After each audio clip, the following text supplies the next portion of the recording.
Okay, let's look at the third commandment of success, which is to establish purpose. Now, there's a Japanese proverb that says, purpose without action is a daydream. Action without purpose is a nightmare. Or doing the same thing over and over again, thinking you're going to get different results. One of the areas of establishing purpose will help us to become more successful because it allows us to focus. So let's take a look at why do we need to establish a purpose in our life. Now, I want to have this little graph I made of characteristics of both individuals and organizations that lack purpose or they don't have a vision. Now, the first thing when you don't have vision is you lack motivation. There's no purpose, right? Organizations, it happens to a high burnout rate. The other area is little involvement or commitment in things. We don't have much of a vision. Organizations or even in families, we get this excessive turnover, people coming and going. And in our own lives, we would not have the involvement or commitment we would have to an idea or to our purpose. Now, a lot of times you look at your life, you have very few accomplishments. And even an organization, it's hard to get people involved if there's no vision, no purpose. So you don't have any accomplishments. Lack of direction in our lives or inadequate growth in a company. Our priorities become confused. We don't have purpose. And in organizations, they also lack motivation to get that idea of employees reaching that goal. And you look at companies like Apple, right? And Apple has this really high, and Google and some of these others. We hear about this great camaraderie. People enjoy going to work. They made it inducive by having a vision. Minimum discipline. Why have discipline when you have no purpose? Okay. Inefficient use of resources, also, both individually and in organization. Sometimes we become double-minded. We don't know what we're going, and we're trying to go to so many different areas or confuse priorities in an organization. This one's interesting. A jealous and competitive spirit. Oh boy, there we go. Because you look at other people and you're like, wow, they're doing all these great successful things. Easy to become jealous and competitive. Also, improper use of personnel because you're not focusing your people in the right direction. Maybe you're the person that has rarely any zeal or excitement in life. Could mean you're lacking some vision there. And in organizations, disharmony leading to splits and divisions and problems within the corporation. So individuals, we can not have direction, confused priority, no discipline. A lot of these are signs that we lack a purpose or a vision. Okay, so let's look at the benefits. What are the benefits of establishing a purpose? Well, the first thing, when you have a purpose, it provides a direction for your life. If you aim at nothing, you hit it every time. Right? If you're an archery, you could just shoot. If you're trying to hit nothing, it's easy, right? But if you're trying to go for the bullseye, yep, a little more difficult. So provides direction for our life. Now, fulfillment. It also gives you a sense of fulfillment. It's like, job well done. You know you're accomplishing and reaching these things. Helps not only you, but others around you to feel that fulfillment, that you're reaching your vision, you're reaching your goals. The next thing, a lot of students I work with at a university in Korea, and a lot of young people I've worked with, it's like, what talents do you have? What abilities? They're like, well, I don't know. I guess I'm good at sports or something. And a lot of young people, and even adults, have no idea what is their talents, what are their abilities. If you don't have any goal, you don't have any purpose, you don't have any vision, why would you even establish these or even work on your talents and abilities? And I believe that as we set a purpose or we have a direction we want to go or goal, it's easy to build talents and abilities up because we keep working on these to become stronger and stronger. One of the areas is establishing loyalty to your cause. And when I was a youth pastor long ago, When I first started the youth ministry, we had quite a bit of growth, but I didn't really have any cause. We kind of did different things with young people. Once I put together my vision statement and my motto and my slogan, once I started organizing the program, people saw what we were doing and they wanted to get involved. People that were in athletics that wanted to help young people. We had teachers that became tutors. We had individuals that did drama and music that started working with our young people. Because I had a vision and a statement, and I produced that by the actions that I did and through our activities, a lot of people became very loyal to us and loyal to the youth program that we had started. And it's still going today, by the way, some 30 years later. When times get tough, a lot of times we need some motivation. And sometimes when we're struggling and going through these things, we might even change or tweak our purpose or even add to it to help us get out of those funky times and times when things were tough. Okay, so that's the benefits. Now why don't we look at how to start? Now, right up here you see it. Personal vision statement right there.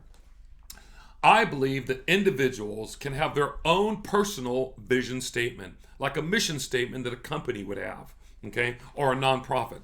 So let's look at these. How do you do that? Let me give you some steps on how do you build up your own vision statement. And you have to do something in writing to get your ideas down on paper. Now, the first thing you want to look at is what brings you joy. Where do you find your enjoyment? Is it art? Is it music? Is it helping other people? Part of finding your vision and your passion and your purpose is looking at, hey, what's fun for you? Where do you find enjoyment? Don't overlook that, okay? Very important. So I always tell people, start with the things you like, the things you enjoy. Also, where's your motivation? Is it like children or old people, young people? Is it ethnic groups? Like, when you look at your motivation and the reason you do things, do you work more towards money? Do you work more towards helping people? Where is your motivation? Or do you like to go out and always strive for excellence and to run marathons and do these great things? So what motivates you? That's also a good way to start. Next thing would be your values. Your values are your morals. And that really is the underlying, the foundational part of when we establish a vision and a motto and a slogan, which we'll talk about in a little bit. But what are your values? What do you value most? Or what is your morals? Okay. Also, you can look at your goals. What are your goals? What kind of things do you want to do in life? Is it a traveling? Maybe you have a series of goals. And at One Mean Dream and Ideas for Better Living, in these publications that I've been producing, I believe in goal setting. And we're going to talk about that in one of the next things on the Commandments of Success. So what are your goals? Also, your abilities. What kind of abilities? We talked about your talents and abilities, and finding that vision helps you hone those talents and abilities. So you never know what you're good at or what you're going to do, right? You never know until you try. Lastly is what I call the eulogy. It's a little morbid here, but when you die, what kind of legacy do you want to have? What do you want people to think about you? So if you think of like, what is my purpose? You might want to look at when you die, what do you want people to say about you? What kind of things do you want to leave to your kids or your family or to your job or to society at large? So you can also look at your eulogy and try to think about, hey, if you're to die tomorrow, did you fulfill those deep-seated goals and even purpose that you have for your life? And I believe that these are important. Now, at One Mean Dream, we have this thing called Tools for Better Living. And there's a vision stating guide where it can help you do your own personal vision statement. We have one for motto and slogan, which we're going to talk about in a minute. So if you go to our website, you can find many useful tools. I have them in PDF and also in a Word documents as well. Now, we're going to look at a few examples, okay? So, let's look at the idea of vision statements. So I'm taking the look at if you're very artistic, okay? So a possible vision statement could be using my abilities as an artist to bring joy and fulfillment to others by providing access to works of unique art displayed in inspirational settings. Now, from this vision statement, you can see that the person has abilities as an artist. They desire to bring joy and fulfillment in others. They want to provide a place or access to unique works of art, so maybe diversity of art, and they want to do it in an inspirational manner. Maybe they want like a little cafe, or they want to have like where you feel more at home type of setting. So that might be a good vision statement for that. Or maybe as an artist or a musician, you could say, helping others find enjoyment by running a business that displays artwork and provides educational travel experiences. This could also be maybe with a musician. So if you like traveling, maybe you'd like to start a business that focuses on music and art or whatever area you have, and to help provide educational experiences into travel. So you could merge different ideas using a vision statement like this. Now we also have mottos. Now a motto is basically a little pithy statement that is, how do you live? Now my motto for a long time is, life is too short to be a grouch. Let me say that again. Life is too short to be a grouch. So every time I start feeling grumpy or irritable, I go, man, you know what? My life is too short to have this negative, pessimistic thing hanging over me. And then a lot of times it snaps me out of my funk. Now, maybe you could have a motto like inspiration through art, right?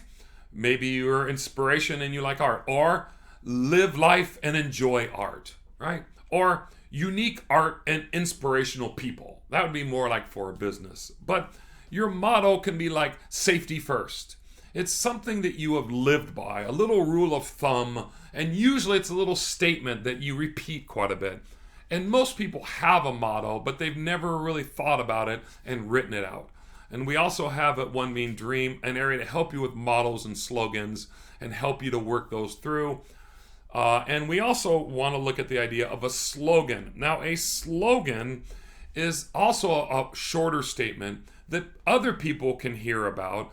And it's like a slogan that you have, like, you deserve a break today, was kind of a motto. It was also like a slogan, or we treat our customers with utmost integrity or something, right? It's a slogan, something that people, when they see you or they are you go out to other people, you want them to see you and think about you in this slogan. Now, mottos are very common, but a slogan is more of a business-oriented thing. But maybe you have one like, great artists expand their horizons, right? Or maybe you have this one. Ready? I like this one. Creativity through inspiration. Inspiration through experience. And experience through actions. I actually made this up. Pretty catchy, huh? Let's try that again. Creativity through inspiration. Well, how do you get inspiration? Well, inspiration through experience, going out and experiencing things. And then finally, experiences through our actions, right? So these are some ideas. Or you could do something like, you can't enjoy art alone. Now, a motto and slogan often are interchanged. But basically, a motto is shorter, more pithier. It's something you live by. A slogan is more something you set up that you want others to portray. And a vision statement is your own statement of purpose, okay? Your own statement of purpose, or your own vision for your life, and kind of what you want accomplished. And you want to summarize it like an elevator pitch. That's what these are kind of like. They talk about an elevator pitch where you want to start a business and you're trying to get funders or you're trying to get financing. You go in an elevator, you have like 30 seconds. This is the same idea as that you organize your thoughts to come up with a statement of purpose for your life. Okay, so remember, we talked about why we need it, the benefits, how to start, and then a few examples. Now, I like this statement. Purpose without action is a daydream. So I have all these goals, but I don't make any effort, it's a daydream. But then if you're out doing action without purpose, it is indeed a nightmare. So we hope that you could establish some more purpose in your life. And let's go on to our fourth part here and look at the fourth commandment of success. So go ahead and check that video out.